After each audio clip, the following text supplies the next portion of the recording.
오늘 이 저녁 하나님의 부르심에 순종하여 이 자리에 모이신 여러분들 모두에게 하나님이 예비하신 축복과 은혜가 함께 하시길 간절히 바랍니다. 오늘은 마가복음 15장에서 예수님을 지칭하는 두 가지 표현, 두 이름, 유대인의 왕, 하나님의 아들이라는 제목으로 교회의 성도인 우리에게 있어 과연 예수님은 어떤 분이신가를 생각해 보려고 합니다. 오늘 본문은 마가복음 15장으로서 바로 앞장인 14장에서 산헤드린 공회 대제사장들에게 연행되신 예수님이 빌라도에게 이첩되어 재판을 받으시는 장면으로 시작합니다. 당시 빌라도는 로마에서 유대 식민지를 관할하도록 파견한 총독이었습니다. 따라서 유대 식민지의 자치기구인 산헤드린 공회에서 대제사장들이 자신들이 잡은 범인을 이 총독에게 재판해 달라고 요청하기 위해서는 어지간한 범죄로는 가능하지 않은 일입니다. 그냥 흔히 잡범이라고 말하는 도둑, 사기 이런 정도로는 감히 총독에게 재판해 달라고 요청할 수가 없는 일입니다. 그렇다면 이 대제사장들은 빌라도에게 무슨 죄목으로 예수님을 재판해 달라고 요청했을까요? 적어도 로마 총독이 나서야 할 만한 사건, 로마의 식민 지배권을 위협하는, 로마의 세력을 위협할 만한 큰 정치범 또는 사상범 정도는 되어야 총독에게 청구할 수 있습니다. 마가복음 15장 2절을 보면 그들이 무슨 죄목으로 예수님을 빌라도에게 소송 걸었는지 알 수 있습니다. 예수님의 재판에 나선 빌라도는 예수님께 내가 유대인의 왕이냐라고 질문합니다. 즉 3절에서 대제사장들이 여러 가지 말로 예수님을 고발했다고 말하지만 빌라도가 보기에 대제사장들이 예수님에게 건 가장 큰 죄목, 즉 자신이 재판정까지 나서야 할 만한 큰 죄목은 예수가 유대인의 왕이다라는 사실입니다. 로마는 유대 식민지를 관할하는 총독을 파견했지만 또한 종교적으로, 전통적으로 로마와 많이 다른 전통을 가지고 있었던 유대 사회를 다스리기 위해서 유대인들의 자치를 허용했습니다. 전통적인 관습, 사회적 가치를 지키기 위한 자치기구로 산헤드린 공회를 용인했고 또 로마에서 유대인들의 왕을 임명하여서 그 왕으로 하여금 정치적으로 다스리도록 했습니다. 그 왕이 우리가 잘 알고 있는 헤롯 왕조입니다. 즉 종교적으로, 사회적으로 산헤드린 공회와 정치적으로 헤롯이라고 하는 왕조가 세워져 있는데 그곳에 또 다른 유대인의 왕이 나타났다는 것입니다. 그것은 로마에서 임명한 헤롯의 왕권을 반하는, 즉 확대 해석하면 로마의 지배에 반란을 일으킨 세력으로 간주될 수 있다는 것입니다. 따라서 대제사장들은 자신들이 예수를 잡아서 재판할 때 했던 말이 아니라 빌라도가 받아들일 수 있는 죄목으로 유대인의 왕이라는 말로 고소했음을 알 수 있습니다. 이러한 혐의점을 확인하기 위해서 빌라도는 예수님에게 내가 유대인의 왕이냐고 묻습니다. 그리고 예수님은 그 질문에 대해서 내 말이 옳도다 부인하지 않으십니다. 자, 재판을 하기 위해서 죄명을 물었고 범죄 사실을 범인이 시인했습니다. 그렇다면 더 이상 재판할 것이 없습니다. 그 죄명으로 처벌을 내리면 되는 것입니다. 그런데 우리는 여기서 빌라도가 어떤 인물인지를 조금 더 주의 깊게 살펴볼 필요가 있습니다. 오늘날로 생각을 하면 빌라도는 로마에서 유대 식민지를 다스리도록 파견한 수많은 공무원 중에서 가장 높은 자리를 차지하고 있는 최종 결정권자였습니다. 정부를 위해서 일하고 있는 공무원인 것이죠. 흔히 공무원이라고 하면 무사한 일, 복지부동의 전형, 오늘도 무사일을 신조로 삼아서 아무 문제 없이 하루가 지나가길 바라며 문제를 일으키지 않고 몸을 사리는 것을 덕목으로 삼는 이들이라고 생각하기 쉽습니다. 행정상의 문제가 발견돼도 문제를 삼지 않으면 문제가 되지 않아요 라고 하면서 그냥 덮고 넘어가려고 하는 이들이라고 생각하곤 하는 것입니다. 하지만 사실 빌라도는 로마 제국에서 유대 식민지를 다스리도록 파견한 인물로서 그가 그 자리에 임명될 때까지 그가 이룩했던 것들을 통해 그의 정치적인 감각과 수많은 경험이 탁월한 사람이다라는 것을 우리는 기억해야 합니다. 그저 복지부동하게 유대에서 아무 문제가 없이 지나가면 다행이다라고 생각한 것이 아니라 문제를 삼지 않으면 문제가 되지 않아요 하고 넘어가는 사람이 아니라 문제가 발생하면 그 문제를 해결하려고 시도했다는 것을 우린 기억해야 합니다. 빌라도에게 예수님을 넘겨준 대제사장들은 예수님이 정치범이 아니라는 사실을 알고 있었습니다. 그럼에도 불구하고 예수님을 고소했다는 것은 오늘날로 따지면 무고죄입니다. 14장에서 대제사장들은 예수님을 신문할 때 14장 64절에서 정치범이 아니라 유대인의 왕이 아니라 신성 모독을 범했다라고 외치는 것을 보게 됩니다. 대제사장들은 예수님이 자신들의 종교적 전통을 위반한 신성 모독의 죄를 범했다고 말합니다. 하지만 빌라도에게는 정치범으로서 유대인의 왕이라고 기소했죠. 그리고 빌라도는 바로 이 점을 즉시 간파했습니다. 15장 10절을 보면 빌라도는 이미 대제사장들이 예수님을 시기로 넘겨준 것을 알고 있다고 말합니다. 시기심으로 넘겨주었다. 범죄에 대한 사실이 아니라 시기심에서 자신들의 권력을 지키기 위해서 무고하신 예수님을 극악한 정치범으로 로마에 대한 반란 세력으로 소송을 걸었다는 것을 간파했다는 말입니다. 그래서 빌라도는 자신의 정적인 감각으로 이것을 잘 해결하기 위하여 당시의 관례로 명절에 죄수 한 명을 사면하는 그 관례에 따라 예수님을 풀어주려고 합니다. 우리는 그것을 이렇게 살펴볼 수 있습니다. 빌라도는 바라바라고 하는 사람과 예수라고 하는 사람 중에 한 명을 풀어줄 수 있다. 너희는 누구를 원하느냐? 라고 묻지 않습니다. 9절에서 너희는 내가 유대인의 왕을 너희에게 놓아주기를 바라느냐? 라고 묻습니다. 너희들은 유대인의 왕, 즉 너희들의 왕을 풀어주길 바라지? 라고 묻는 것입니다. 이것은 마치 회사에서 점심시간에 부장님이 점심을 쏘겠다고 하면서 중국집으로 다 데리고 가서 마음껏 시켜, 부담 갖지 말고 먹고 싶은 거 다 시켜, 난 짜장 하고 말하는 것과 같은 것입니다. 답이 정해져 있는 것이죠. 부장님이 짜장을 시켰는데 그 밑에 있는 사원들이 저는요 삼선볶음밥 먹을래요, 저는 유산슬 먹겠습니다 말하기 힘들죠. 다들 짜장 짬뽕으로 통일되는 것입니다. 이미 답을 정해놓고 물어보는 것이죠. 지금 빌라도의 질문이 그런 유의 질문입니다. 너희들의 왕이지 않느냐? 유대인의 왕. 그렇다면 너희들은 너희들의 왕을 풀어주길 바라지? 라고 물어본 것입니다. 그런데 모인 무리들은 대제사장의 충동에 넘어가서 빌라도가 예상하지 못했던 외침을 외치게 됩니다. 바라바를 풀어주소서.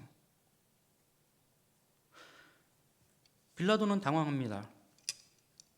이것은 내가 생각한 예상 답안지에 없는 일인데 너희들의 왕이라고 말했는데 너희들은 너희들의 왕을 풀어주길 바라지 않아? 그래서 다시 물어봅니다. 12절에서는 이렇게 물어봅니다. 너희가, 이 말은 내가 그렇게 부른 것이 아니라 너희가 유대인의 왕이라고 부른 그 사람을 어떻게 하길 바라느냐? 어떻게 하길 바라느냐? 너희들이 바로 일주일 전에 7일 전에 호산나 다윗의 자손이여 라고 외쳤도 그렇게 영접을 하고 종려나무 가지를 길에 깔고 너희들의 겉옷을 벗어서 그 길에 깔고 환호하고 영접했던 그 너희들의 왕, 너희들이 유대인의 왕이라고 불렀지 않느냐? 그래서 나는 너희가 유대인의 왕을 풀어주길 바라는 줄 알았다. 그와 경쟁하고 있는 이 바라바는 밀란을 일으키고 그 밀란을 통해 사람을 죽인 살인범이다. 자, 너희들의 왕과 살인범, 답은 나와 있지. 너희들은 너희들의 왕을 내가 어떻게 하길 바라느냐? 다시 물었는데 13절에서 그 무리들은 예수님을 십자가에 못 박으소서, 십자가에 못 박으소서라고 외칩니다. 결국 빌라도는 이 무리들의 요구를 수용하여서 자신은 죄가 없다고 판단한 예수님을 십자가에 못 박도록 넘겨주게 됩니다. 여기까지가 15장 15절까지의 첫 번째, 두 번째 단락입니다. 여기서 빌라도의 이야기는 끝나고 이제는 예수님을 넘겨받은 군인들의 이야기가 시작됩니다. 이 군인들은 18절에서 예수님을 유대인의 왕이여 평안할지어다 라고 조롱합니다. 이 군인들은 유대군이 아니라 로마군입니다. 이방인으로서 유대 식민지의 로마 지배를 공고히 하기 위하여서, 그들의 지배를 확고히 하기 위하여서 지키기 위하여 파견된 임무를 수행했고, 그 중에서도 이들은 정치범인 나사렛 출신의 예수라는 젊은이를 십자가에서 못 박으라는 명령을 수행하라고 그 자리에 선 이들입니다. 그리고 그들이 들은 이 사형수의 제목은 유대인의 왕입니다. 한 나라의 왕이라고 불리는 사람을 이 군인들은 십자가에 못 박으라는 명을 받았습니다. 유대 지역에 대한 로마 제국의 지배권을 공고히 하고 그것을 수호하는 임무를 맡은 이 군인들은 조금만 정치적인 감각이 있다면 자신들이 지배하고 있는 이 나라 백성들의 심기를 조금은 달래주는 것이 로마의 지배에 도움이 된다는 걸 알고 있었을 것입니다. 그저 힘으로 억누르고 수탈하고 빼앗는 것, 일제와 같은 그런 한심한 짓이 아니라 조금 더 로마의 지배가 오래 가기를 바란다면 그들과 함께 해야 하는 것입니다. 로마의 방침도 그래서 자치를 허락한 것입니다. 그런데 이들은 유대인의 왕이라고 불리며 그 죄명으로 사형을 받게 된 이 젊은이를 조롱합니다. 그것도 유대인의 왕이라는 이름으로 조롱합니다. 어떻게 일개 군인이 한 나라의 왕을 조롱할 수 있었을까요? 오늘날에도 한 나라의 대통령이 정치범으로 체포됐을 땐 예우를 합니다. 그런데 어떻게 이 시대의 일개 군인이 그럴 수 있었을까요? 그들이 판단한 것은, 그들의 판단의 근거는 이 나라 백성들이 그들의 왕을 어떻게 대하는가였습니다. 유대인의 왕이라는 이 젊은이는 자신들의 백성들에게 버림받아서 그 백성들의 입으로 우리의 왕을 못 박으소서라고 외치는 것을 직접 들었습니다. 그렇기 때문에 로마 군인들은 이 유대인의 왕이라는 사형수를 아무렇게나 대해도, 조롱을 해도 아무 문제가 없을 거라는 것을 확신할 수 있었던 것입니다. 그렇기에 그에게 유대인의 왕이여 평안할지어다 라고 조롱하며 그에게 경례를 하고 그에게 왕이라는 표시로 자색옷을 그에게 입힙니다. 자색옷이라고 나와 있지만 실제로는 군인들이 입었던 홍색, 붉은색 망토였을 것으로 여겨집니다. 그러면서 너 왕이라면서, 왕이라면 이 정도 옷은 입어줘야지, 머리가 허전하구나, 우리가 면류관을 씌워줄게 라고 하며 가시관을 씌웁니다. 왕이라면서 손이 허전하구나, 왕의 호를 만들어줄게 라면서 갈대줄기로 예수님의 머리를 때립니다. 이 모든 조롱이 끝난 후에 다시 죄수복으로 사형수의 옷으로 갈아입히고 골고다를 향해 출발을 합니다. 이것이 로마 군인들이 생각한 유대인의 왕이라는 말의 의미입니다. 유대인의 왕은 자기 백성들에게 버림받는 자구나. 그리고서 골고다로 가는 길에 구레네 사람 시몬이 예수님의 십자가를 대신 지고 가는 일도 있었고, 이런 일들을 거쳐서 결국 골고다에 도착합니다. 25절에서 마침내 예수님이 십자가에 못 박히시게 되는데, 그 십자가에는 유대인의 왕이라고 적힌 죄패가 붙여져 있었다고 26절에서 말하고 있습니다. 유대인의 왕이라는 죄패, 이것은 그가 어떤 죄목으로 사형당하는지를 사람들에게 알려주는 죄명입니다. 예수님은 유대인의 왕이라는 죄로 십자가에 못 박히셨다라는 것을 나타냅니다. 앞단락에서 판결을 내렸던 빌라도는 그것이 무죄라는 걸 알고 있습니다. 아니, 빌라도가 아니라 빌라도처럼 정치 감각이 탁월하지 않더라도, 법적인 지식이 해박하지 않더라도 누구라도 알 수 있었을 것입니다. 유대인의 왕이라고 부르면서 잡아왔는데 유대인들은 이 자를 죽여달라고 외칩니다. 누가 봐도 유대인의 왕으로서 그의 백성들이 그를 대접해 주지 않습니다. 그렇다면 이 죄는 성립되지 않습니다. 그러나 빌라도는 이것이 그의 죄목이다 라고 하면서 그에게 유대인의 왕이라는 죄패를 붙여서 십자가에 못 박도록 합니다. 요한복음 19장 21절에서는 유대인의 대제사장들이 빌라도에게 유대인의 왕이라고 쓰지 말고 고쳐서 자칭 유대인의 왕이라고 써달라고 요청한 것을 보게 됩니다. 그러나 빌라도는 그들에게 나는 내가 써야 할 것을 썼다라고 말하며 거부합니다. 빌라도가 예수님께 보일 수 있었던 최소한의 호의인 것입니다.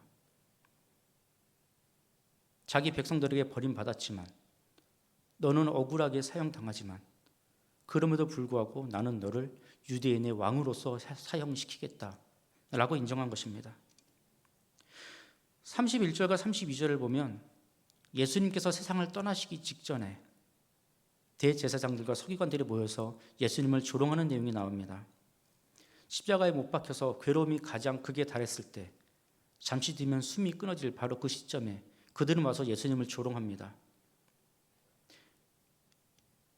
이스라엘의 왕 그리스도여, 네가 스스로 십자가에서 내려오면 우리가 너를 믿겠다. 네가 이적을 행하여서 우리에게 그 증거를 보여봐라. 그러면 우리가 너를 믿겠다라고 조롱합니다. 이 말은 앞서 14장 61절의 조롱과 연결됩니다. 대제사장들은 예수님을 연행해서 빌라도에게 넘겨주기 전에 예수님을 신문하며 이렇게 질문합니다. 네가 찬송받을 이의 아들 그리스도냐?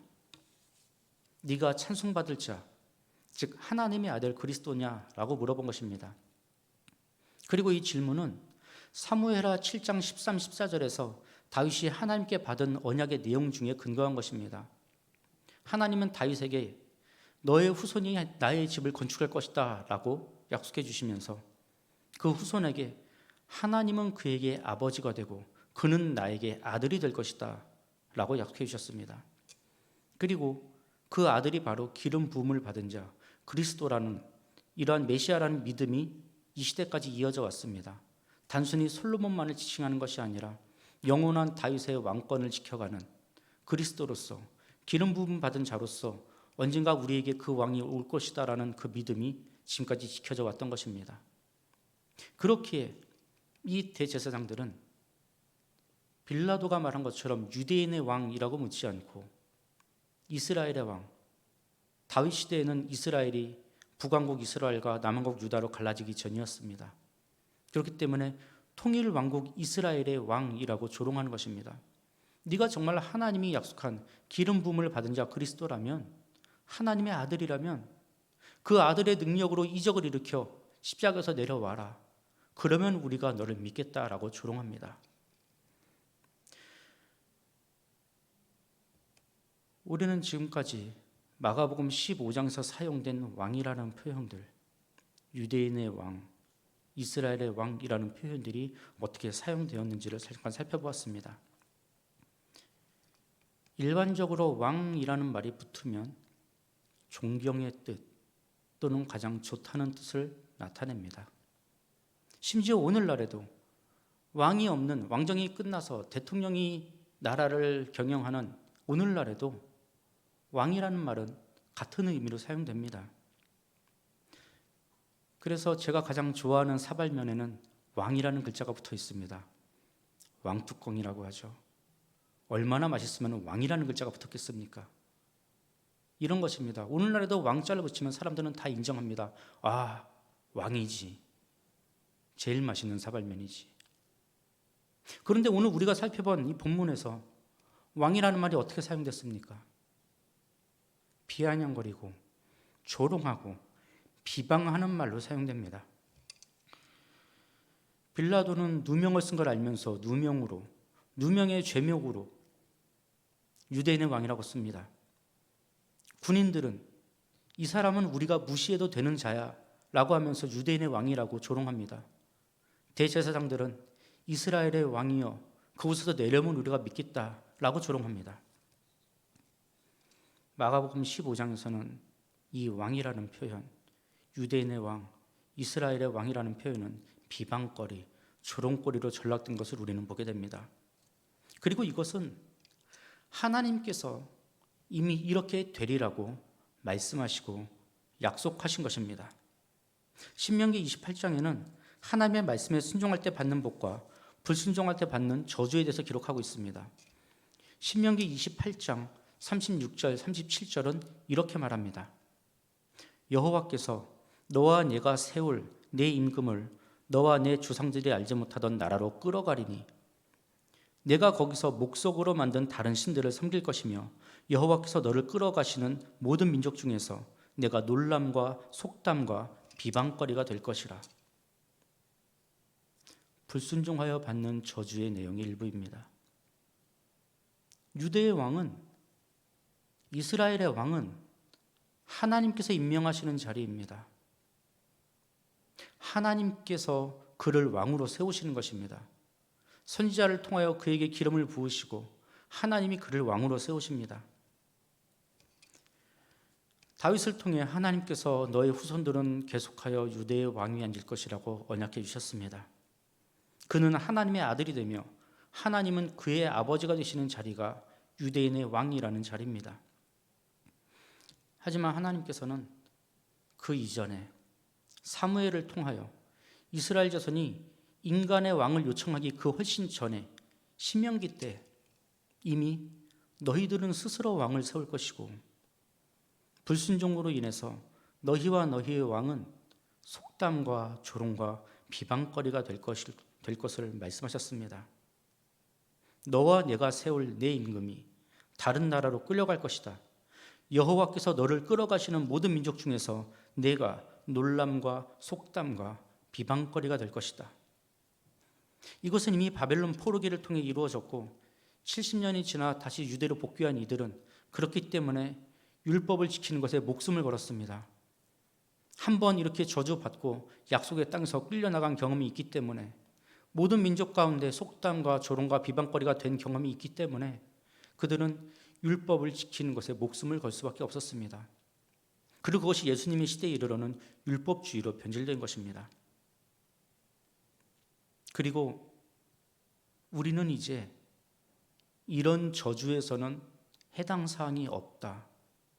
우리는 모든 것을 다 지키기 때문에 우리의 마음이 어떠하든지 우리가 어떤 목적으로 했든지 우리는 율법을 다 지키기 때문에 이제 이 저주는 우리에게 해당 사항이 없다라고 여길 때 이 마가복음 15장에서 이 하나님의 말씀이 다시 이루어지게 되는 것입니다. 놀라운 능력을 행하며 하나님의 나라를 전파하시는 다윗의 자손 예수님을 로마의 압제에서 자신들을 정치적으로 해방시킬 유대인의 왕으로 세우려 했을 때 유대인들이 자신들의 필요를 따라 하나님의 아들을 자신들의 왕으로 삼아 자신들의 욕구를 채우려고 했을 때 이 말씀이 다시 이루어집니다. 사실 이것은 예수님을 왕으로 여긴 것이 아니라 스스로 왕이 된 것입니다. 자신들 스스로가 왕을 세우고 왕을 폐위시킬 권리가 있다고 여기며 그들 스스로 예수님을 제자들에겐 나는 이제 죽으러 예루살렘으로 올라간다라고 말씀했던 예수님을 그들이 나서서 호산나 다윗의 자손이여 영접을 했고 그리고 그들의 손으로 다시 십자가에 못 박도록 한 그들은 예수님을 왕으로 여기지 않고 자신들이 스스로 왕이 된 것입니다. 자신들이 세운 왕이 다른 민족들 앞에서 비방거리와 조롱거리가 된 것은 그들 스스로 자처하게 된 것입니다. 앞서 말씀드렸듯이 왕은 하나님이십니다. 하나님이 왕을 임명하시고 하나님이 왕을 끌어내리십니다. 하나님이 그 왕을 아들이라 부르시고 하나님이 그 아들에게 하나님의 주권을 양위하시는 것이고 이양하시는 것이고 대신 지도하도록 대신 다스리도록 하시는 것이지 우리의 왕은 오직 한 분 하나님이십니다. 그것을 잊어버렸을 때 유대 민족들은 스스로 왕이 되어서 진짜 왕이신 하나님의 아들을 십자가에 못 박으라고 외쳤던 것입니다. 우리가 마지막으로 살펴볼 것은 마가복음 15장 내내 유대인의 왕으로 조롱받으셨던 예수님이 실제로는 어떤 분이신가 하는 것입니다. 우리는 지금까지 예수님의 낮아지심, 가장 바닥, 거기서 더 밑으로 내려가 결국 모든 조롱과 모든 비방과 모든 고난을 받으시고 십자가에서 못 박히시기까지 유대인의 왕이라며 이스라엘의 왕이라며 조롱받으신 모습을 보았습니다. 자기 백성들에게 버림받으신 유대인의 왕은 로마 군인들에게까지 조롱받으셨습니다. 대제사장들의 무리는 끝까지 자기 자신도 구원하지 못하는 무능한 이스라엘의 왕 그리스도라며 조롱합니다. 하지만 예수님께서 숨을 거두실 때 그 장면을 지켜본 백부장은 이 사람은 진실로 하나님의 아들이었도다 라고 고백하게 됩니다. 백부장은 로마군의 장교이며 당연히 이방인입니다. 자신들의 왕을 세우고 그 왕을 자신들의 손으로 버린 유대인들에 비해서 십자가에 못 박힌 죄수로서의 예수님을 바라보는, 어찌 보면 조금 더 객관적인 입장에서 예수님을 바라볼 수 있는 인물입니다. 그는 자신이 맡아서 십자가에 못 박은 이 예수라는 죄수가, 유대인의 왕이라고 기록한 죄표를 붙인 이 예수가 십자가에서 사망할 때까지 지켜보고 있었습니다. 그것이 그가 받은 임무입니다. 혹시라도 자신들이 한 일이 허술해서 십자가에서 뛰어내려 도망가지 않을까 지켜보고 끝까지 사형을 완수하는 것입니다. 그런 그가 예수님이 숨을 거두시는 장면을 보고 그 순간에 이는 참으로 하나님의 아들이다라고 고백합니다. 백부장은 왜 이런 결론을 내렸을까요? 가장 비참하게 자기 백성들에게도 버림받아 조롱받으면서 죽어가고 있는 이 사형수를 보며 과연 어떤 지점에서 그가 하나님의 아들이었다는 것을 고백하게 됐을까요? 병행구절인 마태복음 27장 54절을 보면 예수님께서 숨을 거두실 때 일어난 놀라운 일들을 보면서 심히 두려워하며 진실로 하나님의 아들이었다고 고백한 것을 기록하고 있습니다. 마태복음 27장 54절입니다. 백부장과 및 함께 예수를 지키던 자들이 지진과 그 일어난 일들을 보고 심히 두려워하여 이르되 이는 진실로 하나님의 아들이었도다 하더라. 아멘. 하늘이 어두워지고 지진이 일어나고 땅이 진동하는 이러한 놀라운 일들을 봤기 때문에 그런 놀라운 일들로 인해서 백부장이 하나님의 아들이라고 고백했을까요? 그렇지는 않았을 거라고 생각합니다. 비록 눈앞에 놀라운 일이 벌어지고 있지만, 정말로 인간으로서는 감히 일으킬 수 없는 일들이 벌어지고 있지만 그 주체는 이미 죽었습니다. 숨을 거두었습니다. 그가 하나님의 아들이었건 누구였건 간에 사람의 손에 의하여서 죽임을 당했습니다. 그것을 지켜본 백부장이 하나님의 아들이라고 고백하는 그 근거가 과연 무엇이었을까요?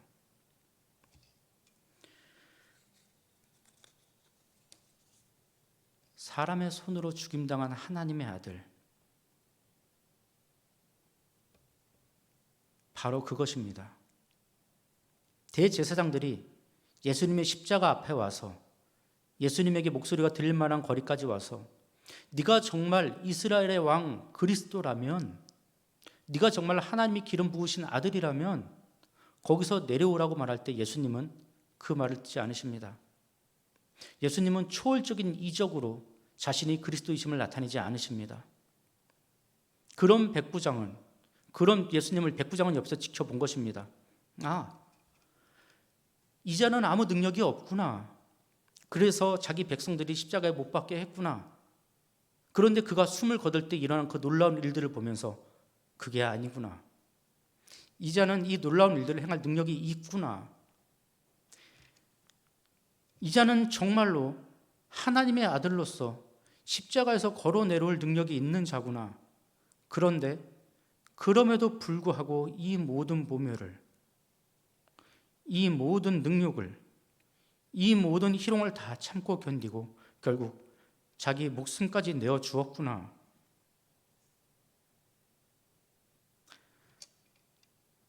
진실로 인류를 위해서, 진실로 자기 백성을 위해서 자기 목숨을 내어준 참 하나님, 참 왕이신 모습을 발견했을 때 이방인인 백부장이 고백하게 되는 것입니다.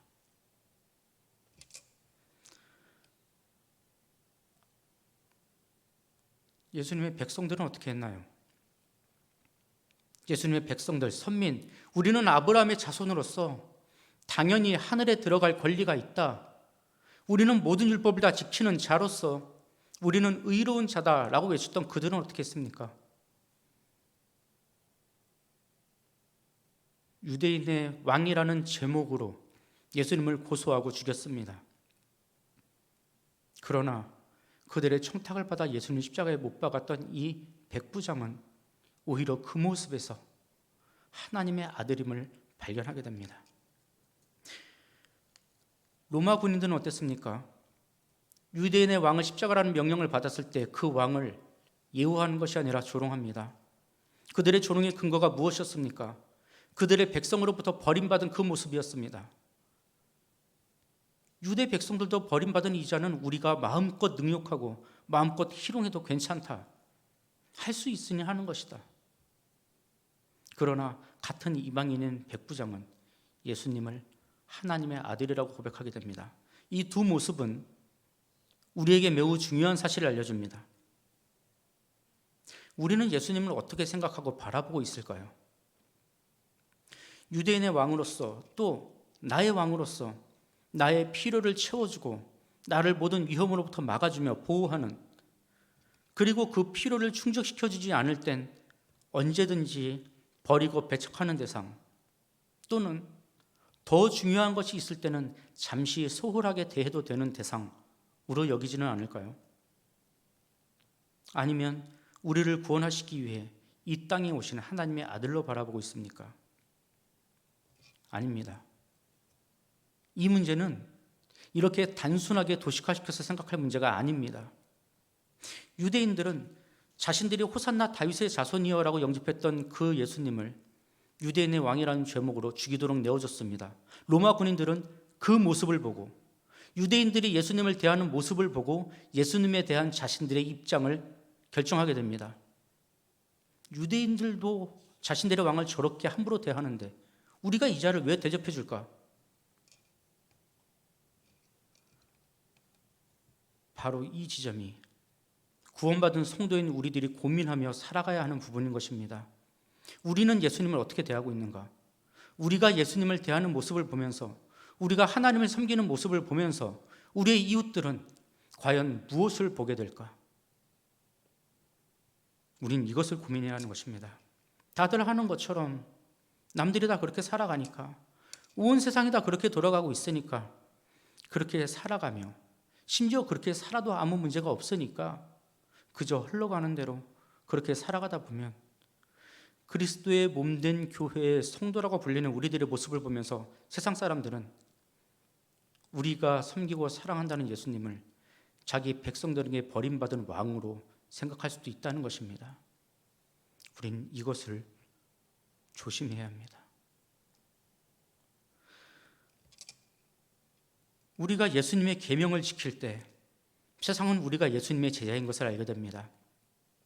우리가 살아가는 그 모습을 통해서 우리에게 계명을 주신 예수님이 어떤 분인지를 깨닫게 되는 것입니다. 바로 그것이 하나님께서 우리에게 명하신 그리스도의 몸된 교회의 성도로서의 바른 모습일 것입니다. 이제 말씀을 맺겠습니다. 오늘은 마가복음 15장을 통해서 우리에게 있어 예수님이 어떤 분이신지 생각해 봤습니다.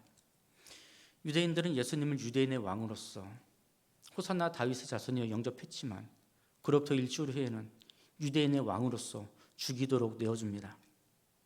로마 군인들은 그런 유대인들을 보면서 유대인의 왕이라고 조롱합니다. 하지만 백부장은 숨을 거두신 예수님을 보면서 진실로 하나님의 아들이었다고 고백합니다. 마가복음 15장에서 예수님은 두 가지 이름으로 불리시죠. 유대인의 왕 또는 하나님의 아들. 왕이라고 불리면서 백성들에게 버림받으셨고 하나님의 아들이시면서 사람의 손에 죽임당하십니다.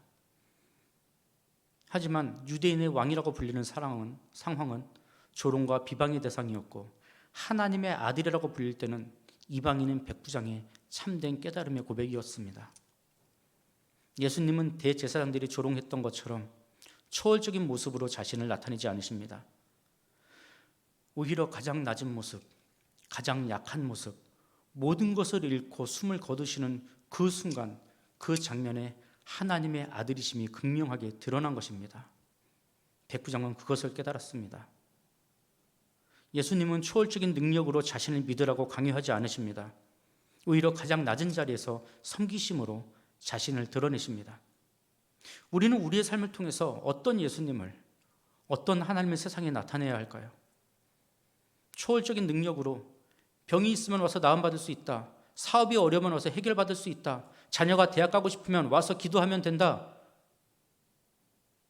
이것이 우리의 왕으로서 우리의 필요를 채워줄 예수님이다 라고 소개하면 많은 사람들은 고개를 끄덕끄덕하면서 혹할 수는 있습니다. 하지만 그것이 과연 바른 예수님을 전하는 모습일까요? 전에도 한번 말씀드렸지만 유초등부 학생들, 어린아이들에게 전도할 때 우리는 너무나 많은 실수를 범해왔습니다. 교회에 오면 과자를 준다, 간식을 주고 재미있는 놀이가 있고 친구들이 있고 선생님들이 너희를 사랑해 준다. 그러니 교회에 와라. 맞습니다. 다 교회가 제공할 수 있는 것입니다. 그러나 제공할 수 있다고 해서 그것이 교회의 본질은 아닙니다. 우리는 전도할 때, 우리는 다른이들을 할 때 먼저 복음으로 나아가야 합니다. 예수님은 사람들에게 나아갈 때 먼저 그들의 필요를 채워주신 것이 아니라 회개하라, 천국이 가까웠다는 말씀으로 나가십니다. 그리고 모인 백성들에게, 그 말씀을 듣고 모인 백성들에게 병을 고쳐주셨습니다. 나에게 나오면 병을 고침받을 수 있다, 나에게 나오면 귀신을 쫓을 수 있다라고 홍보하신 것이 아니라 회개하라, 천국이 가까웠다라고 복음을 전파하실 때 그 말씀을 들으러 나온 이들을 불쌍히 여기시고 그들을 치유해 주신 것입니다. 이것은 오늘날 우리에게 많은 것을 시사합니다. 예수님은 가장 낮은 자리에서 섬기시는 분인데 우리는 많은 것들을 가지고 사람들에게 우리에게 오면 이것을 주겠다라고 홍보하고 있지는 않은지 조심해야 하는 것입니다. 교회가 교회다운 모습은 그리스도의 계명을 지키며 서로 사랑하고 섬길 때 드러나게 될 것입니다. 하나님을 바르게 예배하고 하나님을 바르게 사랑하며 그 사랑으로 하나님이 기뻐하시는 이웃사랑의 모습으로 나아갈 때 교회는 수많은 사람들 앞에서도 감염의 주체, 수많은 병군을 전파하는 확산의 주체가 아니라 정말로 만군의 주 여호와를 믿는 이들의 모임으로서 받아들여지게 될 것입니다. 우리 예수님은 가장 낮은 자리에서, 그 낮은 자리에서도 더 낮아지셔서 섬기시는 하나님이십니다. 그리고 우리는 낮은 자의 하나님으로 오신 예수님을 드러내며 전하는 이들입니다. 낮은 자리에 계신 그리스도와 연합하여 낮은 자가 높은 자가 되는 그 천국을 드러내고 전파하고 증인이 되는 성도들입니다. 아무쪼록 가장 높은 자리에서 가장 낮은 자리로 오셔서 우리를 구원하신 참 하나님이시며 참 인간이신 그 예수님의 마음으로 이웃을 섬기고 하나님 나라의 복음을 드러내고 전하는 하나님 나라의 백성된 성도님 되시길 간절히 소망합니다.